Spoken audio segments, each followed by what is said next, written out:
Hi, this is David, your host. You're listening to The Last Podcast, where the first shall be last and the last shall be first. If this is your first time listening, welcome. I appreciate you coming by and stopping by and listening. And if you're returning, welcome back. I really appreciate you listening, and I hope you continue to find tips, ideas, and value from listening to this podcast.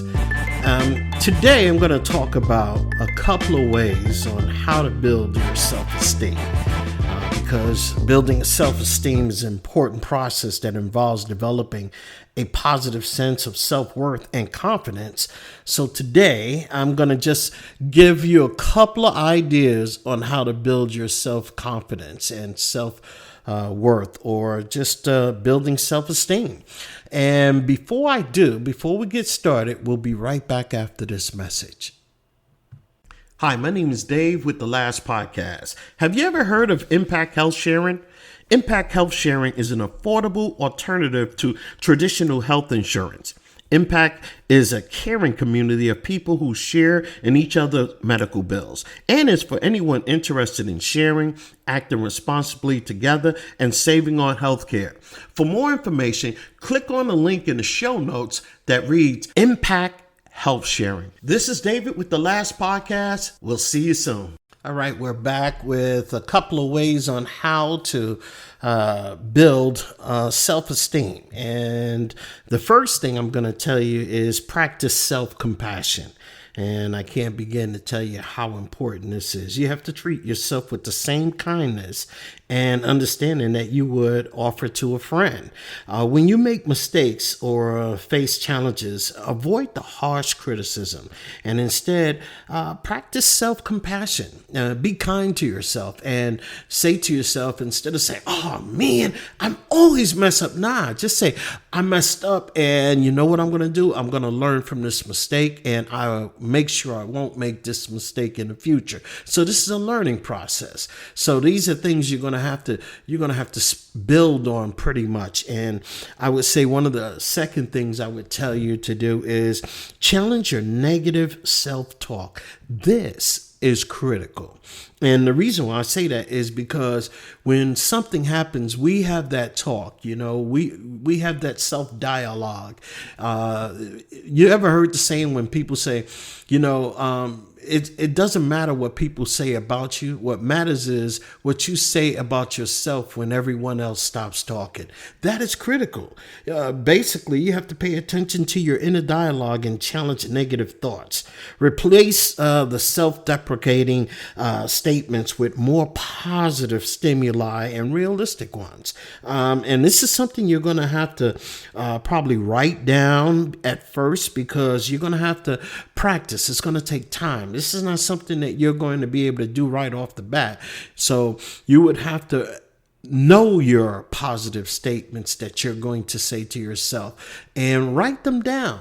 Write self-affirmations of good things about yourself so you can tackle those bad thoughts with something positive. And I would say the next thing is realistic goals. Set goals that are realistic and that are attainable, but make sure that they're not real easy goals. So this can help build your self-esteem as well. So I would set achievable goals for yourself, and both short-term and long-term. Accomplishing these goals can boost your confidence and self-accomplishment for yourself. And why I say that is because when I wanted to start my first podcast, I was scared. I was literally scared. Even though I'm not seeing anybody, nobody can see me, and I could dress the way I want, I could look the way I want, people will never know. But in my mind, it was getting my voice out there in the atmosphere. And I was afraid. No one would listen. I was afraid no one would care what I had to say. I was afraid I wasn't going to be able to talk to people about something with substance. So I would definitely say try to do something and set goals and go after something that you are afraid of. That's another thing. Accomplish a goal that you were definitely afraid of. Conquer a small fair. That will help boost your self-confidence as well. The next idea I would say is celebrate your achievements. Take time to acknowledge and celebrate your accomplishments, no matter how small or how large or whatever the case may be. This helps reinforce a positive self-image of yourself. So I can tell you that when I first started my podcast, the first one was on my phone. I didn't have a microphone. I didn't use a computer or anything. It was basically on my phone, and I just talked. And, I'm not a professional talker or anything of that nature, but I wanted to start my podcast. And someone said, you just got to go ahead and do it and learn along the way. And that's exactly what I've done. I'm learning along the way. I'm creating this content, and I'm basically trying to put content out there that would benefit other people. So you're going to have to celebrate your achievements. And one of my achievements right now is coming on my 100th show. So in a couple of days, I'll be at show 100. And to me, that is a milestone, because I remember when I only had one show and I was like, nobody's going to listen, but people do listen. People contact you by email. People ask you questions, and that's wonderful. That's great, because if you can just touch one life with your words in a positive way, it's all worth it. So go ahead and celebrate your achievements. Focus, and I'm going to say this as another strength, or another idea, I should say. Focus on your strengths. Can't begin to tell you anything different. Whatever you're good at it, become the best at it. So you want to identify your strengths and talents, spend more time doing those activities and become better at it. That leverages these strengths, which can lead to a greater sense of competence, confidence, and build your self-esteem simultaneously. So yes, go ahead and focus on your strengths. And another idea that I will tell you about is take care of your physical health. Why? Why is that so important to take care of your health when you're building self-esteem? Well, if you don't like the way you look, your self-esteem is going to stay in the gutter. So by building your self-esteem and doing everything like I was telling you, practicing self-compassion, challenging your negative self-talk, and set realistic goals, and celebrating your achievements and focusing on your strengths. So your physical being is one of those things. And that's the package that everybody sees first. They don't even get to hear you talk, but they get to see you first. So if you don't like the way you look, your self-esteem is not going to grow very much.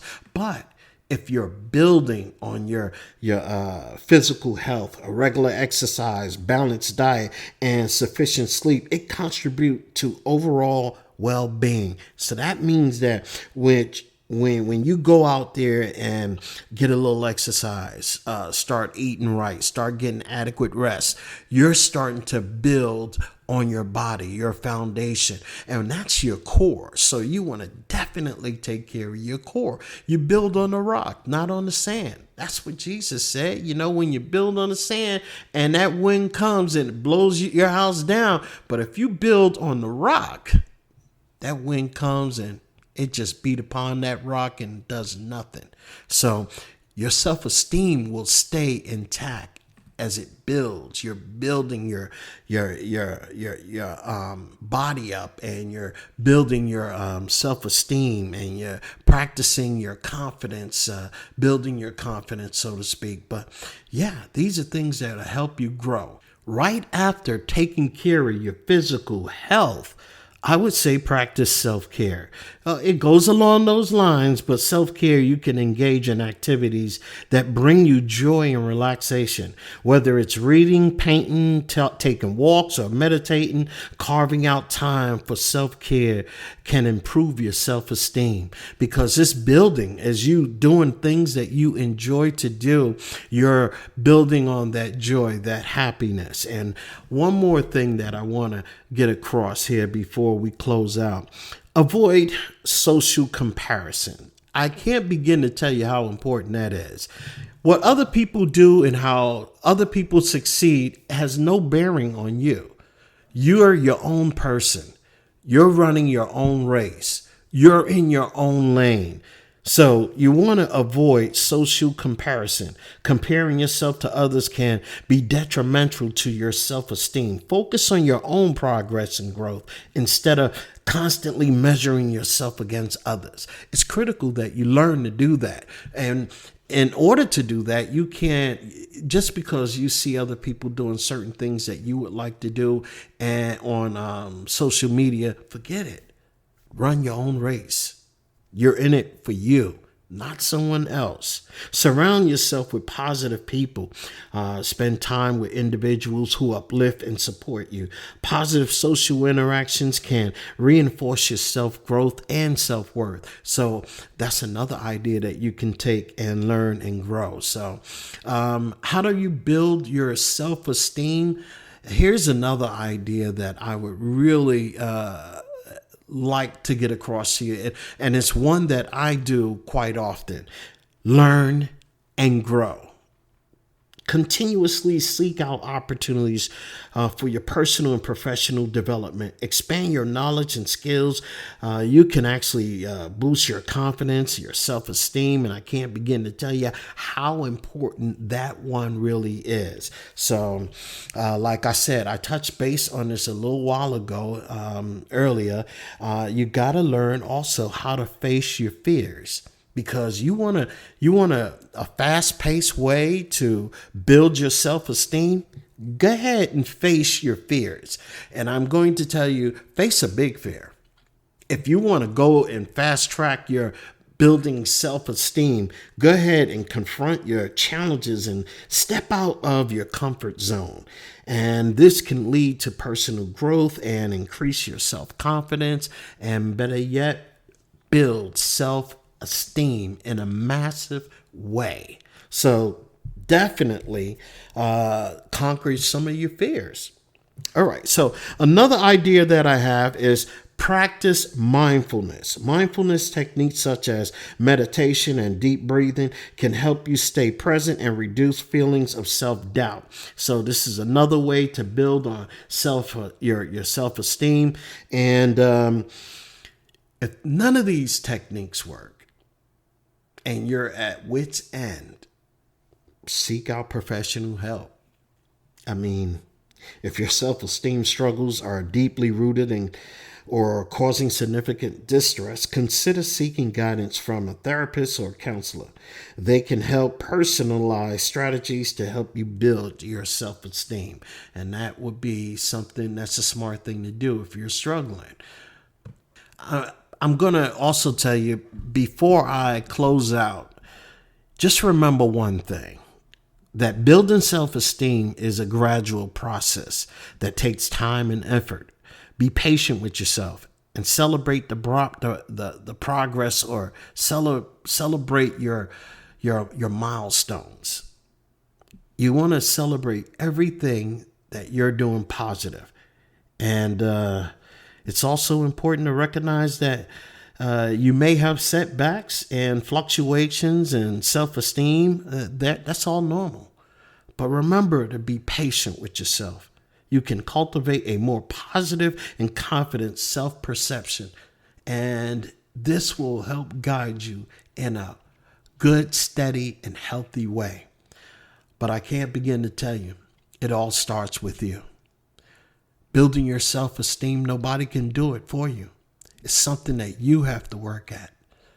So start today with any small task and start building tomorrow on your self-esteem. Again, my name is Dave. I am trying to get some content out here that would help benefit you one way or another. You're listening to the last podcast. I hope you enjoyed this show. I hope that it resonates with you and that you can take what I said and apply it in your own life and use it and build your self-esteem the way you want to build it. So thanks again for listening. You're listening to the last podcast. My name is Dave. Until tomorrow, see you soon.